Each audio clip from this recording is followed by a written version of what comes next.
What's up, everyone? It's Lexia. Fun fact, did you know Rexar fights with his bare hands? Anyway, let's get into it. This is the late night face check, and we have a special guest tonight, Dominator. But let's first introduce your host and mine, my champion, Valkamer. All right. Welcome everybody out. Thank you, Slexia, for that intro. My name is Valkamer, and here we are on the Late Night Face Check. It's where we interview one of our players from Nexus Gaming Series so that you can know a little bit more about them, and we can have a little bit of fun as well. So tonight, as you heard, we've got Dominator. Dominator, let's dive in. What team are you on? Where are you coming from? What brings you to Nexus Gaming Series? Hi, thanks for having me, Belk. I am a part of Rush B. I'm actually their captain. Nice. To give a little backstory on us, we've been around since season 4 is when we first started. So going into season 7, we basically just bounced between Division C and Division B the past couple seasons, and this time we're in B East. So hopefully we have a pretty successful season coming up. So I had you in C West last season with us. What prompted the move over to East? And I assume you're excited to be in Division B over Division C. I don't know. I mean, I don't get to play against Can't Counterpick Stupid this season. We'll be there somewhere, I'm sure. We'll make it happen. Yeah, we moved to the East just when they were doing placements. They needed extra help filling up West Coast, I think. I'm actually not entirely sure how we ended up on the East Coast in that regard. We said earlier when they did the survey, and I guess we can flex it. We'll see what happens. Yeah. Well, we're recording this at a fairly late time, going with the name, but I know that a lot of the teams in C West had where they were pushing for a little bit of those earlier times to make it happen, and I know you've mentioned you have a bit of a time limit on your evenings as well, whether that's work or school. Yeah, it's tough. Our team has like 50-50 split of people who work, 8 to 5 and another half who works graveyard shifts. So finding days where we can play, it's usually few and far between. So either it happens during a weekday or we throw it like late Sunday. Got it. Now, personal question here. Do you feel that beating Regen Blue in a scrim directly before placements may have caused your placement into the B division? Now, where'd you hear about that one, huh? I'm a snoop, I guess. I don't know what to tell you, but I don't think so. I like to think Mongoose is pretty unbiased in that regard. I mean, he did place us on the East Coast, so maybe he didn't want to play against us again. I don't. Mongoose is a great guy. Moonduck, we appreciate all you do. Thanks for letting us have a few jabs at your expense, but I did like it to starting a land war in Asia. It's just something you don't do. You don't beat somebody in the placement committee in a scrim days before placements happen. Yeah, I guess he could have tossed us all the way up to A and just been like, have fun. Yeah. You're heroic. Good news. I don't know about that. So looking at the season, placements have happened. Who are you seeing in your division, maybe on the other side in B West, that you've really got your sights set on? I mean, first and foremost, it's got to be the new Regen Phoenix team. The Arrow, who I think was the one who put it together, him and Murder are actually a part of the old Regen Red team who beat us in the grand finals of Division C last season. So we're out for blood there. Definitely want to school them a little bit before the playoffs start. So your story is a revenge story this season. That's what it is. I mean, I don't know if I would say revenge. Redemption sounds like a better word. All right. We're all friends here. All right. So but yeah. Other than that, I think Dive Hard is another Division C team that moved up. So I'm looking at them. There's a couple new teams. I haven't really played against a whole lot of them, to be honest. You've also got the Almost Legend guys. They've expanded their team, so it'll be cool to see how they perform, for sure. Almost Legends everywhere. So looking at specifically B East, where you're at, what's your favorite team name coming out of the new division? Because I can't say Rush B, that would be biased, obviously. I got to say the Winston Churchill Manatees. They've been around before, and they just stuck with me because of their name. It's absolutely hilarious, and I love their mascot. We thought they were going to be in our division, and I was thinking, oh, this is going to be great. And sadly, they moved up. Congratulations to them. Hopefully, we'll catch them in a scrim or something like that. But I also think it's a great name. So, any other surprises that you see in store for NGS? Not right now. We'll see what happens when the dust settles after week 1, which is coming up in a couple days. But I'm just excited for the season to get started. I'm ready to play some games. Nice. I want to ask you a little bit about team dynamics. So, Rush B, who would you say is your strong silent type? Who would you say is your goofball? Who's really the cheerleader in the group, if you will? Give you 3 different folks. We've got 3 people who fit that. The strong silent type is definitely myself. I like to shot call, but I'm not necessarily super vocal during the game. I like to focus on my own personal play. I say the one who's the biggest goofball has probably got to be Great Putu. That man is... You can't control him. He just says whatever comes to mind without a filter, and it leads for some interesting moments in the middle of the game, for sure. I've experienced that in party chat once with once. I mean, you might experience it more. Who knows? And then the cheerleader, it's got to be Greenwall. He's our healer main and the other main shot caller. He's the kind of guy who rallies the troops, for sure. And if we're ever having a down moment where we just lost a team fight, he's the first one to speak up and be like, all right, guys, get it back together. We got this. Let's go get him again. Nice. It's interesting to me that he plays the support role, and then he's also that supportive type after a bad engage, for example. Yeah, I mean, it's tough. It's tough being a support player. I can't do it. Unless I'm playing like Uther, it's like mad props to all the support players out there.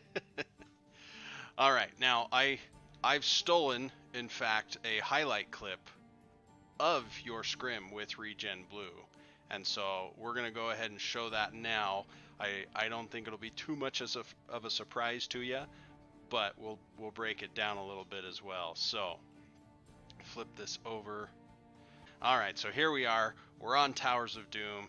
It is 4-2, and let's watch this clip.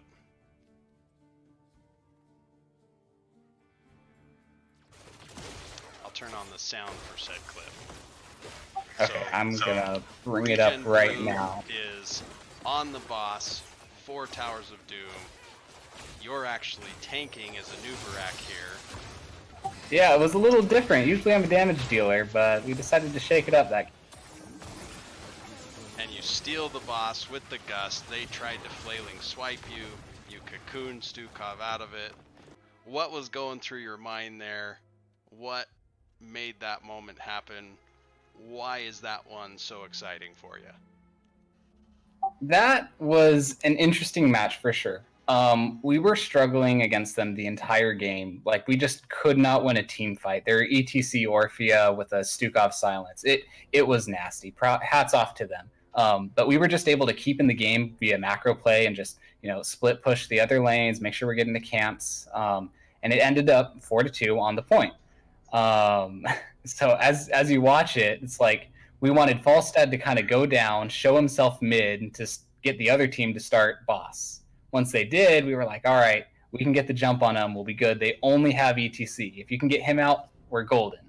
After that, I can't really say what happened. It was kind of that Clown Fiesta moment where it's like, do everything you can. And I think the one point that really made it was the frame perfect gust from Great Putu on Falstad. Without that, I don't think we ever would have gotten that point. Now, you almost got flailing swiped out of it. Thankfully, you got pushed into a wall that is still part of the boss's circle. Otherwise, you were in trouble there too. Yeah, that was just complete luck. I wish I could say, oh, I totally knew that. That's why I was standing there. But sometimes you get lucky, and those. Nice, nice. Okay, well, I appreciate you letting us check out that clip. We're excited for your forthcoming season, but another thing that we're ready for right now is Valk's questions. So, to the viewers at home, we are doing rapid fire questions. Dominator will have 60 seconds to answer as many of these flashcards as he can. Now, I've tried to simplify the questions so that I can ask them a little bit faster, so that we can really try to push that record. We're going to keep track of who has the highest number of questions answered throughout the season, and we'll have a victory crown, I'm sure, going out to that person. So, Dominator, are you ready? I'm ready. Let's go. Okay. The timer will start as I finish the first question. So, here we go. Favorite hero? Murky. New hero that you would add? Definitely. Best hero aesthetically? Orphea. Hero crush? Sylvanas. Most impactful hero? Falstaff. Hero for their own movie? Murky. Should it be a Pixar or a Broadway movie? It's got to be Broadway. Okay, name one heroic you would want in real life. Just give me like the most busted invulnerability you got. Make it last 30 seconds. Favorite Nexus Edge analyst? Oh, don't do this to me. I can't pick. Turd herder. I'm picking you as the guest. Okay. You showed up. Which map would you turn into an area rug for your home? Give me Sky Temple. Best non-HOTS Blizzard game? World of Warcraft. Worst talent in the game? I cannot answer that one. Okay, worst hero in the game? Probably Probius. At BlizzCon, map or hero first? You gotta go hero pick. And most needed rework? Give Tassadar. Oh, the timer. I didn't hear it. Did you? I didn't hear it. Is that all 15? That was 14. I skipped one of them. But... Because one of them you did not answer, and that was the worst talent in the game. That's so tough. Thinking of one talent across all of those heroes? Yeah, I need like 5 minutes to think on that one. I'll get... Okay.